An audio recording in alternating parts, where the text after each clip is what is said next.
So this is Gary Pritt coming at you, continuing this series on impact of S4HANA on your environment. And today we're going to talk about role designs. What's the impact on your existing role design? So I thought we'd cover several major designs. These are out here in the wild. You find these quite a lot. One is the task-based role concept, and I like the little Lego analogy. Little Lego car, the little pieces. It's pretty easy to modify.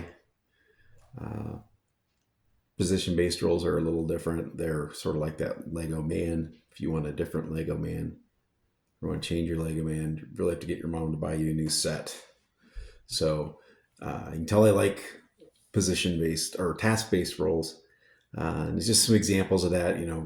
Task-based role might be in vendor invoice processing or goods receipts, things, it's discrete business process. A position-based role might be the shipping dock personnel or AP manager. Those are the types of things you might see for position-based roles.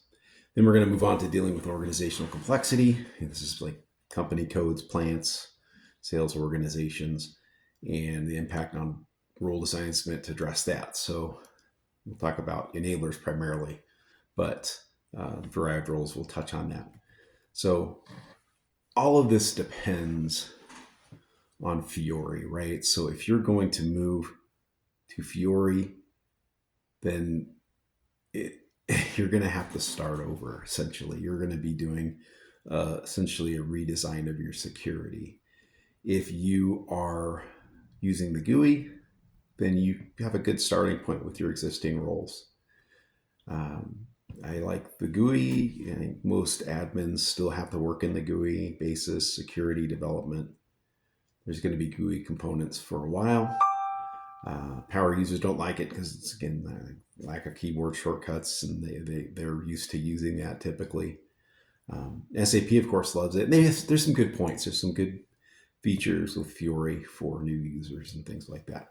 So there are some things you can't do in the GUI now. So there's new S4HANA functionality that you have to use Fiori for. So you might have to retrofit some of your roles. And some examples just from a administrator perspective, there's some apps that you will become very familiar with when you go to Fiori, which is Launchpad Spaces, Fiori tile groups.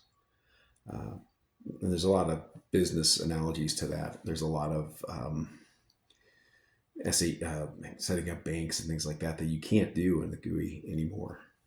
So you're going to have some Fiori. It's just a matter of how much. Again, if you're starting over, though, it's a redesign, essentially. So let's look at the impact on a position-based role design. Again, if you're going with Fiori, the good news is you got SAP delivered templates. And they are position-based, 100% of them. So if you want to align your users and maybe realign your business processes a little bit to fit these, it makes it a lot easier. However, I've never been in a project that implements kind of not even close, but you never get fit to standard, right? So you're always going to have some tweaks to your business processes, and it's kind of for opposite reasons. If you're a small company, you're going to be taking on more responsibilities than the average finance or whatever employee. If you're a large company, you're going to be specializing more, and you need more granularity than us. We don't have a central purchaser. We have like 20 purchasing organizations around the world. These are still a good starting point in pretty much all that you have. If you're going to be position-based role, all that you have to start with when you're going to Fiori. Now, and there's 1,100 of them. None are task-based. It seems fit to standard. So you're always going to have adjustments that you're going to need to make to these. So talking about, now we're moving over to task-based roles. So task-based roles, again, you have to start over. There's no templates. The good news is that the applications are grouped logically into catalogs. And the catalogs, the applications in the catalogs are all similar. So I'll just point out an example. Audits, it doesn't really make sense. So consolidation, um, group reporting, like similar reports are going to be grouped into one catalog, and they're SOD free. The business roles aren't. So if you're worried about separation of duties, you can be rest assured that these catalogs are sort of like almost analogous to task-based roles. They're the building blocks for your task-based roles that allow you to manipulate your roles in such a way that you don't have to worry about separation of duties issues. And what's funny about this, I thought I'd point this out. I don't know how many of you worked with identity access governance. This is an example of identity access governance. And this is a rule set that's pointed to an S4HANA, S4HANA cloud system, RISE, multi-tenant. There's like a dozen different ways to dozen different names for this system. But the SAP signature is focused on catalogs, because in multi-tenant you can't modify the catalogs. We can add to them, but you can't add custom or standard apps. You can't divide them in half. You're stuck with what you got. So it's interesting that the SOD rules are built around detecting catalogs, right? So there aren't SODs within these catalogs. They are, again, kind of good SOD-free building blocks that you can use for your role design. So just to summarize, catalogs SOD-free. One other point to make about this, I'll go back. If you see the naming convention, you have SAP Fin, that's finance. If you go towards the bottom, SAP Finance, see consolidation, or financial consolidation processes and reports. So if you're used to the old module sub-process kind of denotation for the different functions within SAP, you're going to be pretty familiar with the catalog design, because that naming convention, it follows that pattern of module, sub business process, and sub process fairly closely. So I'm going to jump onto enablers. Actually, before I get into enablers, I will say that derived roles, not a big difference, right? If you get master and derived roles today, when you re-implement your security or adapt your security for S4HANA, you're going to see, the same type of concept of master and derived roles is going to apply. Right? You're going to generate your master profile, and that's going to automatically generate your derived roles that are related to that or linked to that. Enablers is where it gets tricky. So enablers is just an example of org objects. So we've got company code, business area, plant, sales org. All of these are examples of company code related authorization objects. You see, I'm just looking at company code right here, which you can see I'm restricting by different areas within my financial module, but they're all related to company code. So just to summarize, in an enabler role concept, you take those org specific authorization objects and non-org specific authorization objects, and you divide them in half, right? So just an example, these are task-based roles at the bottom. All the non-org objects have been pulled out of them. All of the org objects are assigned to these enabler roles. So you can see I've got two, Canada and the United States, so probably two different subsidiaries of a parent company. And I can assign them the US org objects and then assign them, say, just receiving. They shouldn't be able to process in these other areas, even though they have all the org objects. And that's a pretty common model if you've got hundreds of plants that you need to differentiate between. And you are going to have people with access to hundreds of plants, hundreds of different task-based, or a dozen or so task-based roles. You're going to run out of the number of assignable roles that you can assigned to users fairly quickly. So enabler roles are pretty common for large shops. So what's the impact on them?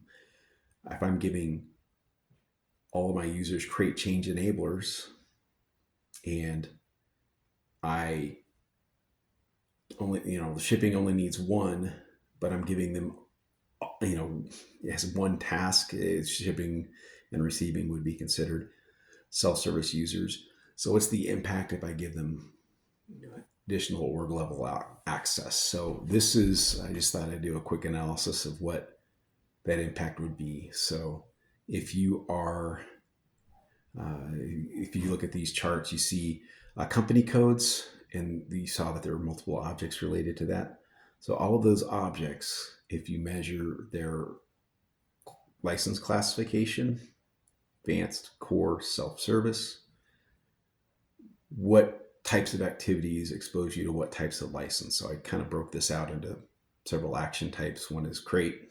So I'm going to create an invoice, create a purchase rec. That's the create authorization, change, delete, and view. Those are the big four. And so if you look at your company codes, it's the first chart on your left here. You have create, change, delete that are pretty much going to be core. Any view access is going to be considered self-service. So reporting role, if you're giving reporting access to people, either view only enablers, there's going to be no impact to your licensing as long as you have that view enabler assigned. Plan org, very similar. And one point to note about plan org is, you see that there's the three categories: advanced, core, self-service. There's no advance. You don't see any blue on these charts, right? So for plants, again, a lot of plant activities are considered core or self-service activities or business processes. And you see that pretty much everything is considered self-service, especially around view and delete. There's some object that might cause you to be bumped up to a core classification, core license, but not many. And looking at account type, this is accounting documents by vendor, customer, GL account, what have you. Pretty much the same story. Delete is going to bump you up into core, but pretty much every other activity type is self-service. So far, so good. Our enablers aren't really adding a lot of license exposure. Now, where that changes is for sales orgs. You can see sales org, again, no advanced, but pretty much any activity type is going to expose you to being a core user. So this might cause a little bit of redesign with your enablers. There are more org level elements or fields in S4HANA. So you'll see some new organization elements that pop up, new authorization objects that pop up. But this licensing exposure could be addressed by dividing those enablers up a little more. So you have your read-only enablers probably today. Maybe split those up into AP and AR, and I would recommend doing that anyway to address separation of duties issues around account type. It's a long story. But then you also might decide to say, hey, I want to split out sales reporting just so I don't bump my users up into a new license classification.